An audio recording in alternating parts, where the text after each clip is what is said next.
আগামী ২ জুন পর্দা উঠতে যাচ্ছে টি-টোয়েন্টি বিশ্বকাপের নবম আসরের ২০ দল এবং ৫৫ ম্যাচের এই মহাযজ্ঞ দেখতে মুখিয়ে রয়েছেন ক্রিকেট প্রেমীরা। চার ছক্কার এই টুর্নামেন্ট কীভাবে দেখবেন তা নিয়েও দর্শকদের ব্যাপক আগ্রহ রয়েছে। এরই মধ্যে সম্প্রচারকারী প্রতিষ্ঠানের নাম জানিয়েছেন ক্রিকেটের নিয়ন্ত্রক সংস্থা আইসিসি। বিশ্বের বিভিন্ন প্রান্তে থাকা দর্শকরা ঘরে বসে কীভাবে কোন টিভিতে, চ্যানেলে ও অ্যাপে খেলা দেখার সুযোগ পাচ্ছেন তা প্রকাশ করেছে আইসিসি। আগের ৮ বিশ্বকাপকে ছাড়িয়ে যাওয়ার অপেক্ষায় এবারের বিশ্বকাপ, কারণ এর আগে এত বড় করে কোনো বিশ্বকাপের আয়োজন করেনি আইসিসি। প্রথমবার ২০ দল অংশ নিচ্ছে এই টুর্নামেন্টে, তাই স্বাভাবিকভাবেই ম্যাচের সংখ্যাও বেড়েছে।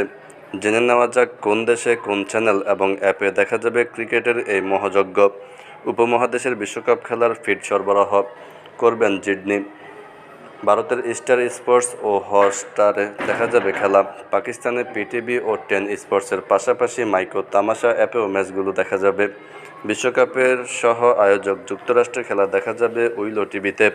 একই টিভিতে প্রতিবেশী কানাডার দর্শকরাও খেলা দেখার সুযোগ পাবেন। বিশ্বকাপের মূল আয়োজক ওয়েস্ট ইন্ডিজে খেলা দেখবে ইএসপিএন ক্যারিবিয়ান চ্যানেলে। এছাড়া ইএসপিএন প্লে ক্যারিবিয়ান অ্যাপেও দেখা যাবে বিশ্বকাপের ম্যাচগুলো।